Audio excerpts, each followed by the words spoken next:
Bueno, vamos a continuar con procesos linfoproliferativos. Bien, entonces, arrancamos hablando de neoplasias de precursores de linfocitos B y T, es decir, con componentes linfoblásticos. Recordemos que la palabra blasto quería decir célula precursora inmadura y que solían ser procesos agudos. Por eso, si está en médula ósea y volcado en sangre, será una leucemia linfoblástica aguda. Si está confinada a un órgano o ganglio, será un linfoma linfoblástico. ¿Mm? Bien, es una neoplasia de precursores, puede ser por supuesto B o T. ¿Mm? En el caso de las B es alrededor de los 3 años, la leucemia linfoblástica aguda o linfoma es alrededor de los 3 años. En cambio el T es en varones adolescentes. Pero recordemos que lo linfoblástico agudo se va a asociar más que nada a edades tempranas. Es por eso que se da en la infancia o en adolescencia. Es la neoplasia más frecuente en niños menores a 15 años. Entonces recordemos que yo tengo una célula pluripotencial en médula ósea que comienza su diferenciación en la línea linfoide, ¿eh? Pero cuando es bien temprano, estas células se llaman linfoblastos, que es entonces el precursor que va a dar origen al linaje linfoide, ¿eh? Entonces, esa célula, digamos, bien temprana en la maduración, hará, si se expande, si prolifera de manera neoplásica, un linfoma o leucemia linfoblástico. ¿Mm? Lo mismo para el T. Será un linfoma o leucemia linfoblástico si es de precursores T. ¿Mm? Entonces vamos a ver cómo la médula ósea tiene una rica celularidad. ¿Mm? Una rica celularidad y en el aspirado, es decir, se aspira a médula ósea, no solamente se le toma biopsia, en el aspirado vemos que todas estas células sueltas son células marcadamente inmaduras. ¿Mm? Lo mismo que vemos acá, tiene muchos blastos. Esta, de manera característica la morfología de esta patología. Recordemos que en médula ósea también puede, digamos, infiltrar vaso, hígado, sistema nervioso central.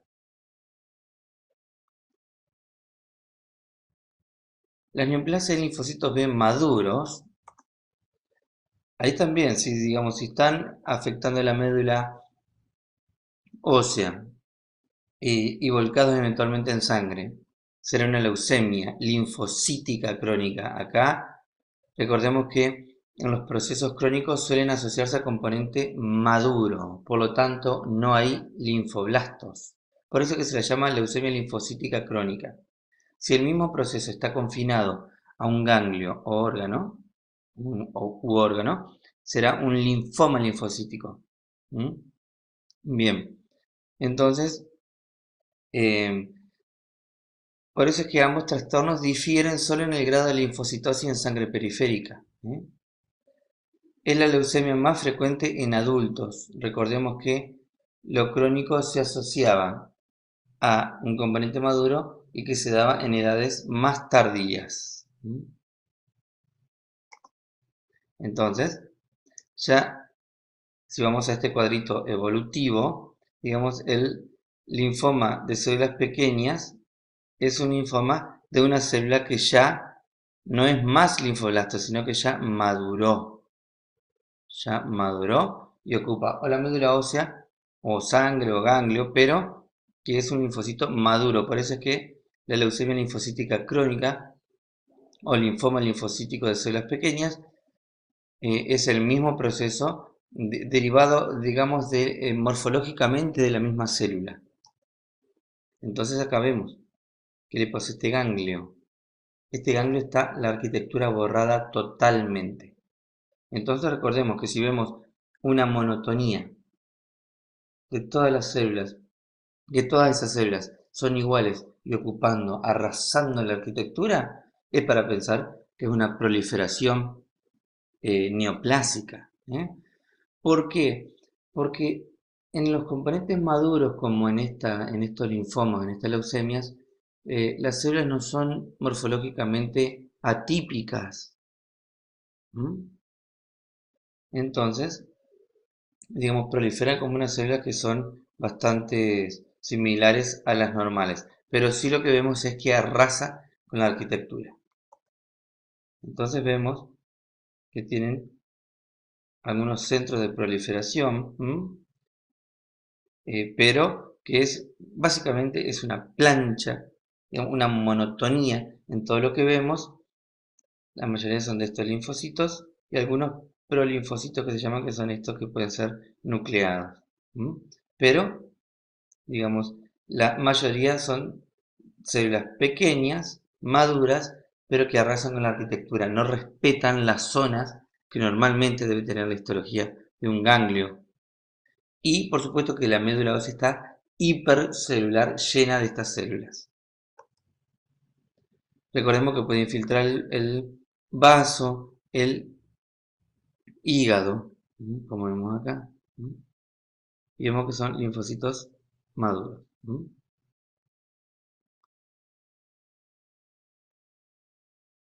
Acá vemos en una médula ósea como hay un infiltrado de linfocitos, en un contexto de un paciente con la sintomatología que tiene que ver con masas ganglionares y son linfomas, pueden tener fiebre, es lo que se llama componente B, que tiene síntomas B, que tengan por ejemplo la fiebre, como todas estas células son células que intervienen en los procesos inflamatorios, es lógico que como característica clínica de los linfomas hagan una fiebre.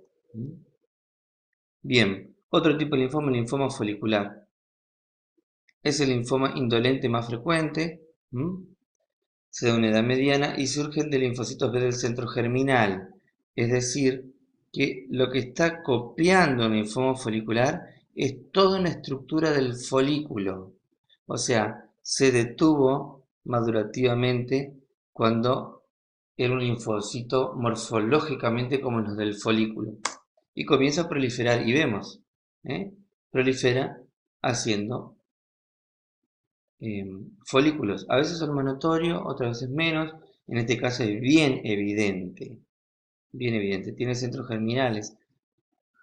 Pero la arquitectura del órgano sigue distorsionada.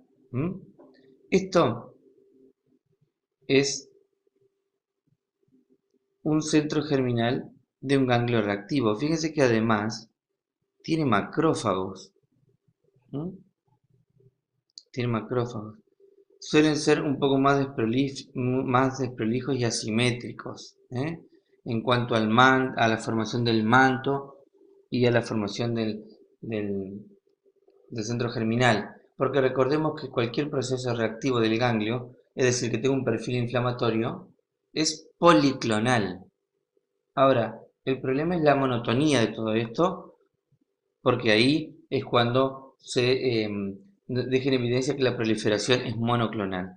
Entonces tenemos distintos tipos de células que suelen aparecer algunos en los centros germinales. Este linfoma tiene un formato nodular y en los centros pueden aparecer estas células que son centroblastos o centrocitos. Bien, tiene una translocación particular que es la translocación 14-18 entre esos cromosomas y determina la sobreexpresión del BCL2. Recordemos que el BCL2 antagoniza la apoptosis. ¿Se acuerdan que BCL2 era un propoptótico?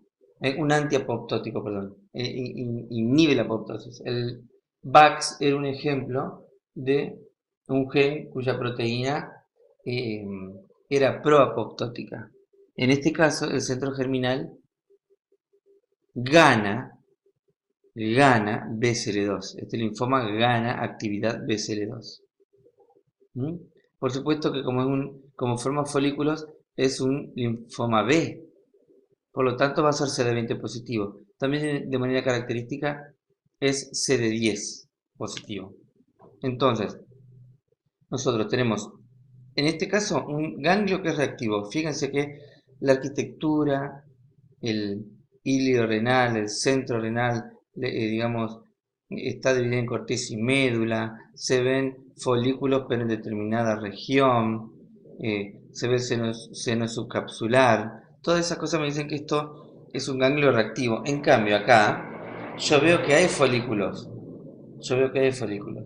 pero que la arquitectura está arrasada. Desapareció la arquitectura normal de este ganglio y mientras avanza digamos, en distorsionar esa arquitectura, va formando folículos. Pero esto es un linfoma folicular. Fíjense la arquitectura distorsionada del ganglio. En cambio esto es una hiperplasia folicular. Es decir, esto es un proceso reactivo. Esto no es un linfoma, esto sí.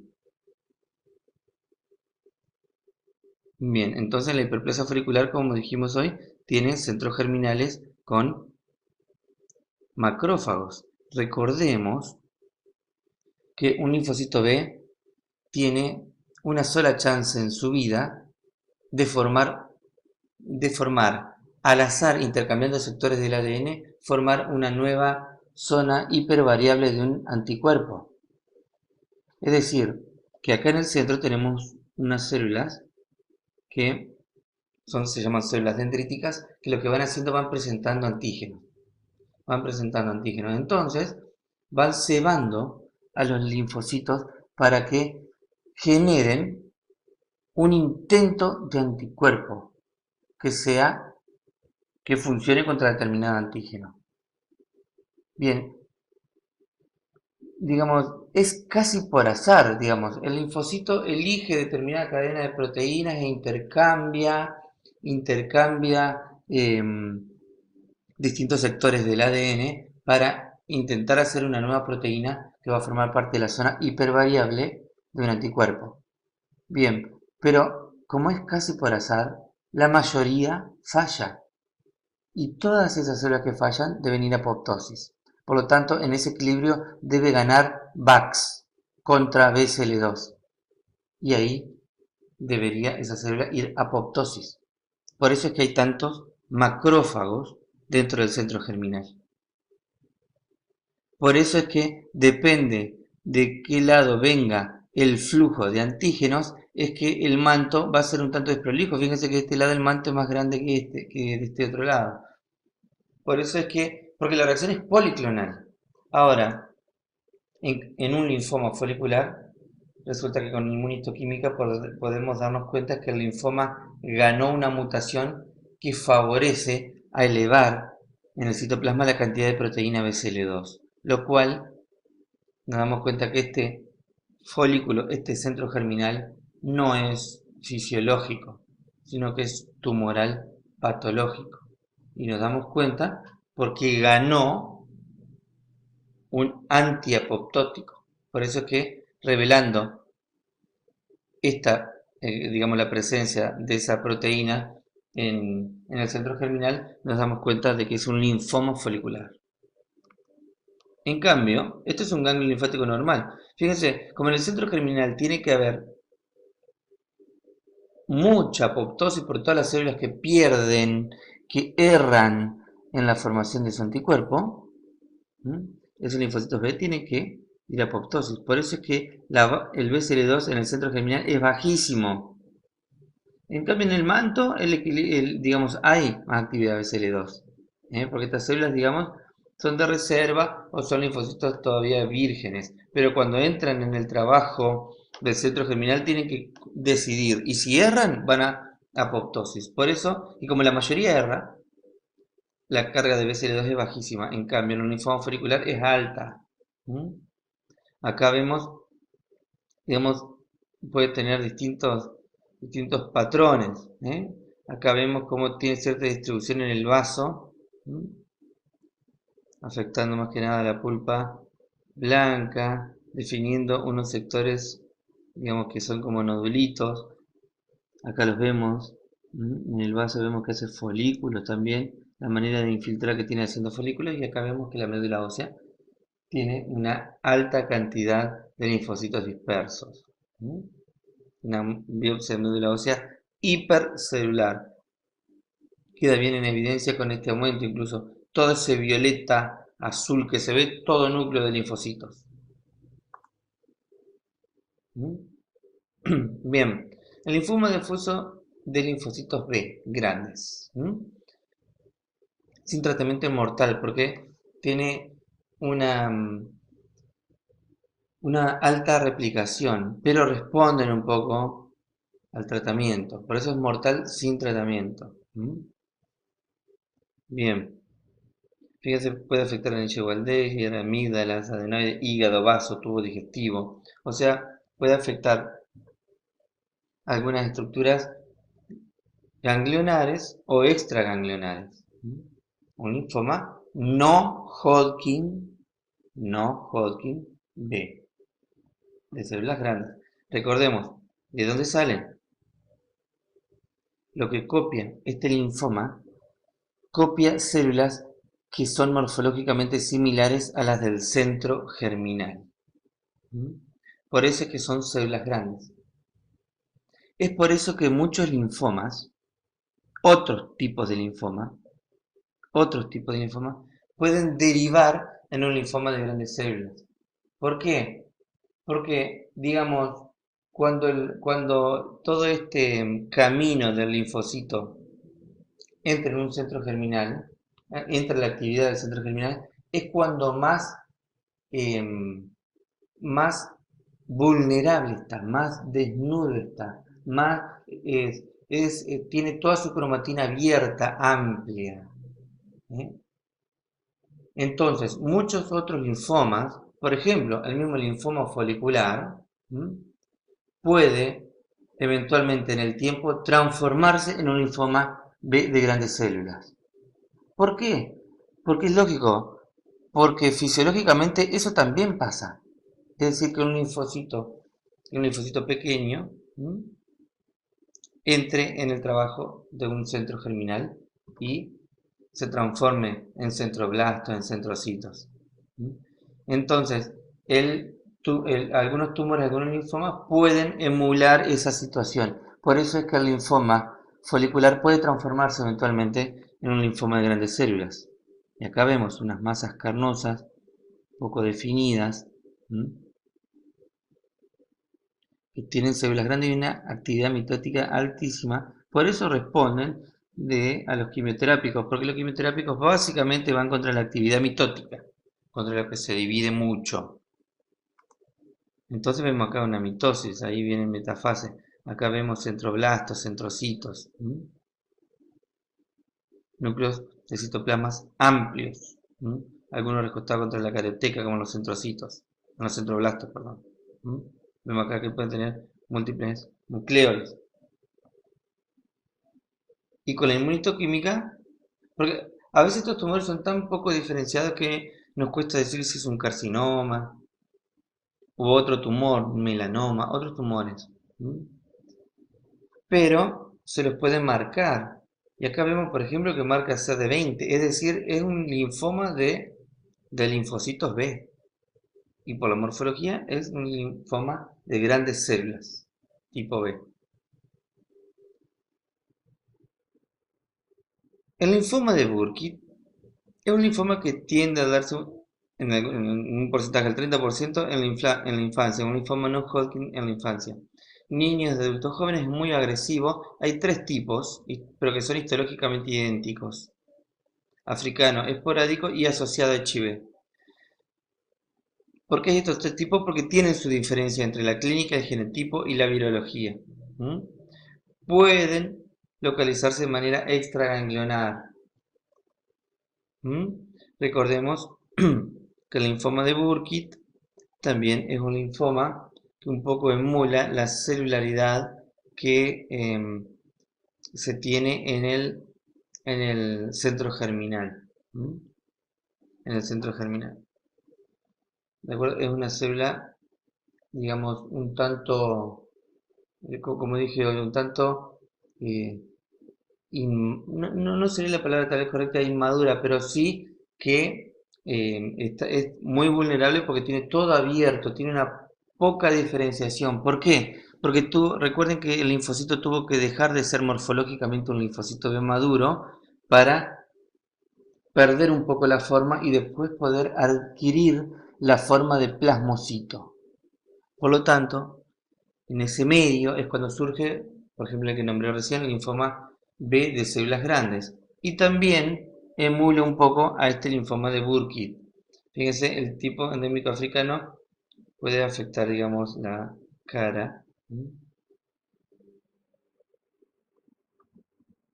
Puede afectar también, ser peritoneal y a afectar, por ejemplo, el intestino. Recuerden que es un linfoma no Hodgkin, por eso el compromiso extraganglionar es factible. Y acá lo que vemos, célula de tamaño intermedio con núcleos redondeados, tiene una cromatina grosera y tiene un índice mitótico elevado. Muchas de estas células se mueren porque el sistema logra eliminarlas, pero proliferan muchas que son realmente, digamos, eh, proliferantes y agresivas. Pero como se mueren varias células, aparecen muchos macrófagos fagocitando esos cuerpos apoptóticos. Es por eso que adquiere lo que se llama patrón en cielo estrellado. Es decir, sobre la monotonía de los linfocitos esos proliferantes, aparece salpicado el cuadro de macrófagos. Por eso que se llama patrón en cielo estrellado. Acá vemos los macrófagos. El patrón en cielo estrellado viene en evidencia. Y tiene mucha actividad mitótica. Tiene alta actividad mitótica. Y acá vemos cómo los núcleos son grumosos, con nucleolo. Linfomas de células del manto. Bueno, es menos frecuente, es poco frecuente. Menos del 10% de los linfomas no Hodgkin. Tiene mal pronóstico. Bien, cuando el linfocito va, digamos, camino a su trabajo en un folículo, cuando está en el manto y detiene ahí su etapa madurativa y comienza a proliferar, forma un linfoma del manto. Es decir, que lo que constituye a los linfomas del manto son una celularidad que es copia de células que morfológicamente son como las del manto. Entonces, emula, digamos, algunos nódulos ligeros, en este caso menos evidente, pues en este caso se nota como más difuso, pero acá emula algunos nódulos porque está copiando estructuras similares al manto. Incluso el centro germinal puede quedar chiquito y ajustado en mucho manto. Son células homogéneas y que tienen una particularidad. Marca CD20 positivo, por supuesto porque es un linfocito B, pero también marca ciclina D1. La ciclina D1 es una proteína que aparece en el linfoma del manto, por lo tanto podemos diagnosticarlo evidenciando con inmunistoquímica que hay ciclina D1 en esas células. Entonces, de esa manera se le puede poner un nombre y apellido. Bien. Es importante esta clasificación, digamos, porque son linfomas distintos, tienen una translocación 11-14 en este caso, afecta digamos, genera linfadenopatías indoloras generalizadas, puede afectar el intestino, es agresivo, tiene una sobrevida de 3 a 4 años dependiendo de diferentes factores y no responde a la quimio convencional. Por eso es que es importante subclasificar todos estos linfomas con la clasificación de la Organización Mundial de la Salud. Linfoma de la zona marginal. Surgen en ganglios, en vasos o tejidos extraganglionares. Este mismo fenómeno, cuando se da en el tejido linfoide asociado a mucosas, se llama linfoma SMALT. Hay algunos trastornos inflamatorios crónicos que lo predisponen. No es que lo definen, pero sí lo predisponen. Por ejemplo, en glándula salival, la enfermedad de Sjögren. ¿Qué es la enfermedad de Sjögren? Es una enfermedad inflamatoria crónica, autoinmune. La tiroiditis Hashimoto, que también es autoinmune en la tiroides. Y el Helicobacter pylori en gastritis por Helicobacter pylori en estómago. Bien, no necesariamente No quiere decir que la gastritis, que es muy común por Helicobacter pylori, va a generar un linfoma, pero sí lo va, de alguna manera, va a generar el riesgo. De hecho, cuando aparece un linfoma MALT en el estómago, se trata el Helicobacter pylori. Entonces, digamos, se supone que disminuye el sebo, lo que está cebando a ese linfoma a proliferar. ¿Mm? Las localizaciones más frecuentes son estómago, cabeza y cuello, ojo, piel y pulmón. ¿Mm? Por eso es lo que decíamos recién respecto del Helicobacter pylori, que puede regresar si se radica el agente causal. En un momento el linfoma logra la autonomía completa, pero necesita de un buen tiempo de que, en el caso del estómago, el Helicobacter pylori lo excite, lo cede. De esa manera, digamos, hace proliferar al linfoma. Por eso es que tratando el Helicobacter pylori se hace mucho. ¿Mm? Recordemos que la zona marginal es una zona, digamos, más bien de distribución difusa, ¿m? De linfocitos. No forman parte del folículo. ¿M? Por eso el linfoma este puede estar en una zona marginal, pero el mismo fenómeno en una mucosa va a generar un linfoma MALT. ¿M?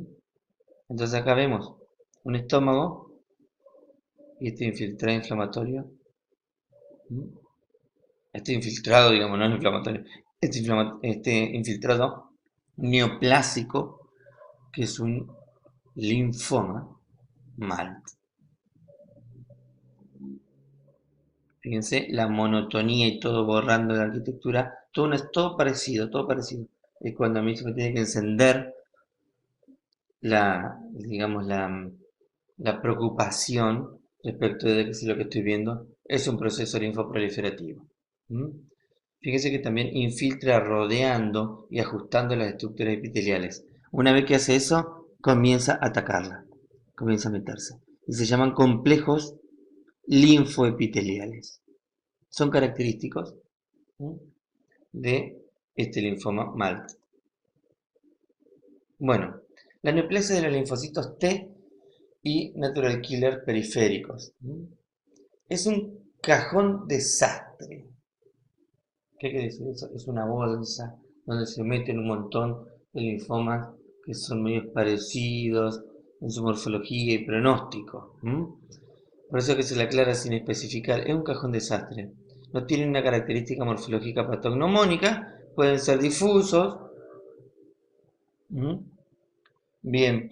Y tiene una inmunohistoquímica característica. Por supuesto que son CD20 negativos y CD3 positivos.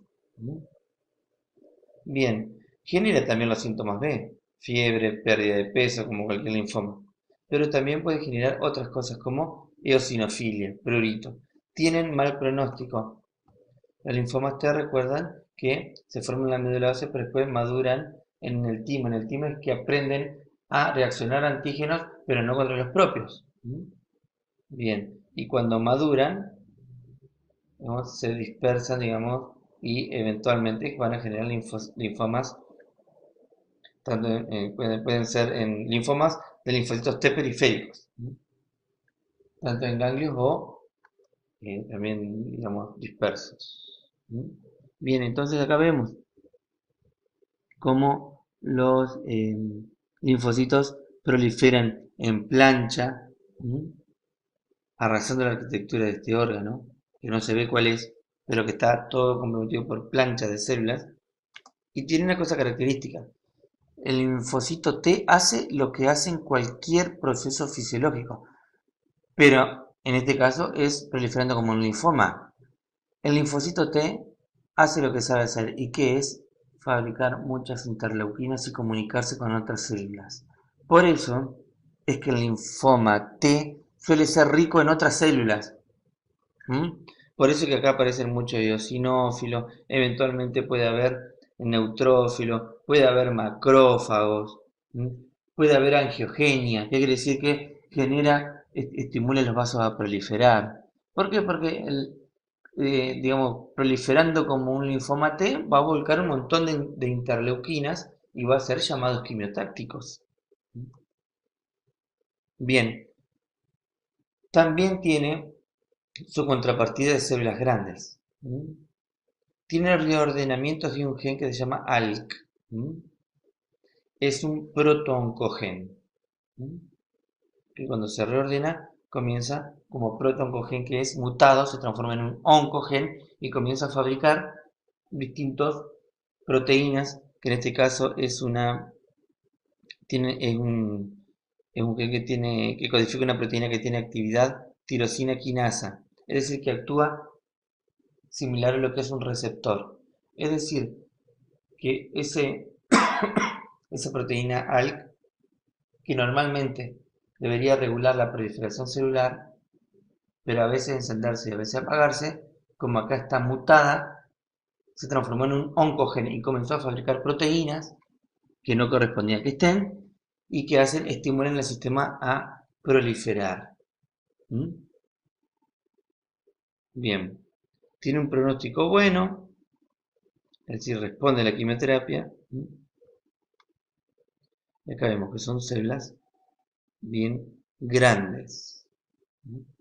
Tiene un fondo inflamatorio, porque es característico, si está constituido por linfocitos T, se va a comunicar con otras células. Y acá vemos que son células grandes. Se lo puede, con inmunistoquímica, ver que son CD30 positivos y son ALK1 positivos. Y eso es importante. Son ALK1 positivos. Y ahí me lo define como un linfoma un linfoma de células grandes, anaplásico. Bueno, hay otros tipos de linfoma y leucemias T del adulto, que están de manera característica, para hacer algunos comentarios, algunos están relacionados a la presencia de un virus, por eso está asociada a la infección del virus HTLV1. Es endémico en Japón, África Occidental y Caribe. Tiene linfadenopatías generalizadas y si hacen leucemia, digamos, vuelca en sangre periférica, ¿no es cierto? Es rápidamente progresivo y mortal esta leucemia. Y hay otra situación, que es la micosis fungoide síndrome de Sézary. Son linfomas T periféricos, células maduras, que afectan a la piel. Tienen epidermotropismo.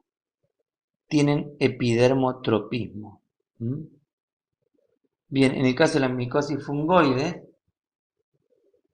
tiene avidez por la piel y comienza a aparecer en muchos sectores, generando algunas lesiones, digamos que primero son planas, que con el tiempo pueden proliferar hacia hacer sobrelevaciones, por eso que se llama micosis fungoide, o sea que parece hongo, pero en realidad es ese linfocito en nidos atacando la epidermis. Atacando la epidermis. Se llaman microabscesos de Pautrier cuando se ubican en nidos en la epidermis. Y síndrome de Sézary es un linfoma T que además de tener epidermotropismo y afectar la epidermis, también vuelca en sangre y se leucemiza. Tiene linfocitos T circulantes en sangre periférica. Bueno, continuamos luego.